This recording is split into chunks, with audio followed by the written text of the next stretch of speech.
The 3:10 bell at Maple Hollow Elementary released a flood of small bodies into the cold, and Daniel Harper stood at the chain-link fence where he always stood, hands buried in the pockets of his canvas work jacket, watching for the red coat. Emma came out near the end of the rush, her glasses fogged from the sudden temperature change, her backpack listing to one side because she never zipped it fully. She was 7 years old, and walked the way her father walked, deliberate, chin slightly down, like someone thinking through a problem. She spotted him through the steam of her own breath and raised one mittened hand. "You're early," she said when she reached him. "I'm exactly on time. Last Tuesday you were 2 minutes late and I stood in the wind." He took her backpack without asking. "I remember. You told me 4 times." They walked the 6 blocks to Pine Street in the kind of comfortable quiet that takes years to build. The afternoon light in early December died fast in Maple Hollow. Vermont, the town folded into shadow by 4 o'clock, and the street lamps came on orange and reluctant. The house they rented was a 2-bedroom Cape Cod with a sagging gutter on the east side that Daniel kept meaning to fix, and a front door that swelled in the cold and required a shoulder lean to open. Inside, it was warm. That was the main thing. Daniel had learned to prioritize warmth. He put water on for pasta, and Emma settled at the kitchen table with her reading log, her feet not quite reaching the floor. On the hook, behind the back door, hung a wool coat dark green, women's medium, with a small repair on the left cuff where the stitching had come loose. Hannah's coat. He'd fixed the cuff himself the previous winter, 3 months after the funeral, because it seemed wrong to let things fall apart. "Dad." Marcus said his mom makes real sauce, not from a jar. Daniel stirred the pasta. "Marcus's mom has a different schedule than me." Emma considered this. "What's your schedule?" "Tonight, I sleep. Then tonight I work." She wrote something in her log. "You work when it's dark. Someone has to." That was true in the most literal sense. Daniel worked the overnight security rotation at the Maple Hollow Commerce Center, a squat collection of office suites and a distribution hub on the edge of town. 8 hours, 10 p.m. to 6 a.m., 5 nights a week. It paid $22.40 an hour, which was enough for rent, heat, groceries, and not much else. He'd taken the shift because it aligned with Emma's school hours and because Carol Briggs next door had agreed to sleep in whenever needed, a retired school librarian who charged nothing and asked only that Emma not touch the cat. After dinner, Daniel read to Emma from the book they were working through, together a story about a lighthouse keeper on a fictional island who had to navigate by the stars when his light went dark. He did voices. The lighthouse keeper had a gravelly New England accent. The visiting inspector was pompous and slightly nasal. Emma laughed at the inspector every time. When he tucked her in, she looked at the ceiling for a moment in the way she did when she was deciding whether to ask something. "Dad, do people come back after they die?" He sat on the edge of her bed. Outside, a plow was working on the main road. "What's making you think about that?" "Olivia's grandma died, and Olivia said her grandma visited her in a dream. Maybe that happens for some people." "Did Mom visit you?" He was quiet for a count of 4. "She visits me when I hear you laugh, because you laugh the same way." Emma processed this with great seriousness. He kissed her forehead and left the door open 3 inches, the way she liked it. He was asleep by 7:30. At 6:42 on a Thursday morning, 2 weeks into December, Daniel came home to find someone standing on his porch. His first reaction was practical. He clocked the car first. A black SUV that cost more than 2 years of his salary, parked at the curb with the engine running. Then the woman herself, tall, late 30s, in a pale cashmere coat that had no business being worn in Vermont weather. Dark hair pulled back. She was holding a coffee cup from the gas station on Route 9, which struck him as inconsistent with everything else about her. She turned when she heard the creak of the porch step. "Mr. Harper." Her voice was even. Not warm, not cold, controlled in the way of someone who had learned to manage every variable. My name is Claire Jennings. I work with the Hartfield Children's Medical Fund. He stopped at the bottom of the steps. About Emma. We've been reviewing cases of children who may qualify for supplemental support vision care, specialist consultations. Emma's name came up through the school district's resource office. He looked at her. The gray eyes. The particular stillness of someone who had rehearsed what she was going to say many times and was now monitoring her own performance. How did you know where I live? The resource office provided the address. With parent consent forms already on file, he came up the steps, put his key in the door. I'll need to look into that. Leave your card. She produced one immediately heavy stock, embossed, and he took it without looking at it. He went inside. He stood in the kitchen, still in his coat, and looked at the card. Claire Jennings, Hartfield Children's Medical Fund, Burlington, VT. He did not know why his hands felt slightly unsteady.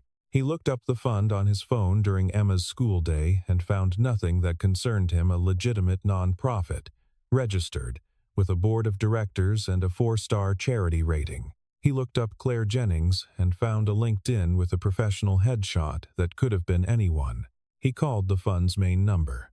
The woman who answered confirmed that a Claire Jennings worked in their outreach division. He put the phone down and went to sleep.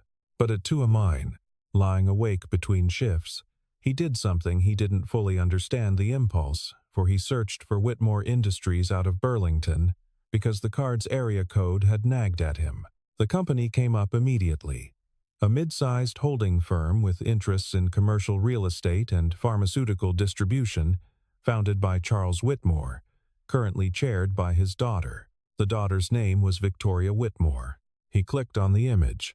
The photograph was professional, corporate, the kind taken by someone who charges by the hour. She was wearing a dark blazer, her hair down, and her expression was composed in the specific way of someone who is accustomed to being photographed. But it was the eyes that stopped him gray, with a particular quality of focus, and set at an angle that he had seen every morning for 7 years when he slid a pair of glasses onto a small face. He closed the browser. He lay in the dark for a while. Then he opened his filing cabinet and found the folder he kept in the back, behind the tax documents and the car insurance. The folder from the Burlington Family Services Agency, dated 7 years and 4 months ago. Hannah had come to him with Emma when Emma was 4 months old, already adopted, already his daughter in every way that mattered. The paperwork was thorough. The biological mother had signed voluntarily. All fees had been covered by an unnamed foundation. He found the routing information for the fee coverage. A firm called WH Philanthropic Holdings. He did not sleep again that night. She had rented the Callaway house. He found this out not through any investigation, but because Maple Hollow was small enough that such information traveled without effort. Carol Briggs mentioned it while watching Emma one afternoon, the way Carol mentioned everything, as part of an ongoing narration of neighborhood activity. Young woman from out of town. Burlington plates. Quiet. Paid 3 months up front. The Callaway house was 4 blocks from Pine Street. He saw her for the first time since the porch encounter at Grafton's Market on a Saturday. She was in the produce section, holding an apple with the focused attention of someone who was not actually thinking about the apple. Emma was beside him in the cart and said, loudly and without preamble, "That lady has eyes like mine." The woman, Claire, Victoria, whoever she was, went very still. Daniel put his hand on Emma's shoulder. "Lots of people have gray eyes, Bug." "No," Emma said, with the confidence of a child who knows what she knows. "That kind of gray. Like the lake in October when it gets cloudy." The woman turned slowly, as if she had been hoping the moment would pass. She looked at Emma with an expression that she did not have time to fully assemble something raw, something that flickered across her face and was gone in under a second, replaced by the controlled composure he had seen on the porch. But he caught it. The flicker. "Hello," she said to Emma. Her voice was careful. "What's your name?" "Emma Harper." "I'm 7. How old are you?" A fraction of something, nearly a smile. 38. That's old, Emma said, not unkindly. My dad is 35. Daniel steered the cart forward. Nice to run into you, Miss Jennings. She watched them go. He felt it on the back of his neck. Margaret Sloane arrived on a Wednesday in the second week of December, unannounced, in a sedan with Vermont legal plates and a briefcase that she carried with both hands. She was in her 50s, efficient-looking, with the kind of face that gave away nothing and required nothing in return. She showed him a business card. Sloane and Devereaux, Family Law, Burlington. I'm here on behalf of a client who has a legal interest in the welfare of the minor child, Emma Harper, she said, at his kitchen table, with the same dispassionate precision of someone reading a clause from a contract. My client is seeking a formal assessment of care arrangements. Daniel's hands were flat on the table. Who is your client? I'm not at liberty to say at this stage. I can tell you the assessment is preliminary and does not constitute a petition at this time. What does preliminary mean? It means we're gathering information. Income documentation, child care arrangements, medical insurance coverage, school records. She opened the briefcase. I've also noted that Emma's vision prescription is listed as last updated 18 months ago. The recommended interval for a child her age is 12 months. Daniel said nothing. I'm not here to be adversarial, Mr. Harper. I'm here to understand the situation. He looked at the briefcase, at the legal pad she had placed on his table, at the line she had drawn across the top with Emma's full name and date of birth. You understand, he said, slowly, that you came to my house without an appointment, without telling me who you represent, and you're now sitting at my table, talking about my daughter's glasses. I understand this feels abrupt. I'd like you to leave. She gathered her things without urgency. If a formal petition is filed, you'll want to have counsel. I'd suggest getting ahead of that. He watched her car pull away from the curb. He stood in the kitchen for a long time after, in the quiet house, with the afternoon light falling across the table where she'd put the legal pad. Emma's name in someone else's handwriting. He called the school and scheduled an eye appointment for the following Monday. Then he drove to the Calloway house. He'd been wrong about the timing. He'd assumed there would be a process, a warning, a formal notification, time to understand what he was dealing with. What he hadn't anticipated was the garage. He'd been clearing boxes that weekend, the practical kind of pre-winter sorting that he did every year, consolidating, discarding, and in the back of a plastic storage bin, he found a shoebox that had been Hannah's. Inside, a small collection of photographs, a folded hospital bracelet, 2 birthday cards, and an envelope from the Burlington Family Services Agency that he had never opened because it had arrived addressed to Hannah 3 weeks after she died, and he had been operating on fumes. And he had put it in the box, meaning to deal with it, and then forgotten. He sat down on a folding chair in the cold garage and opened it. It was a letter from the agency confirming that the biological mother of the child, placed for adoption 4 years and 7 months prior, had waived all parental rights permanently and unconditionally. The letter was a formality, a paper trail item, but attached to it was a processing notation that referenced the fee waiver, and the waiver was traced to W.H. Philanthropic Holdings, registered to a Burlington address, listed under the directorship of one V.C. Whitmore. He held the paper and breathed through his nose. The sequence assembled itself in his mind with a cold clarity.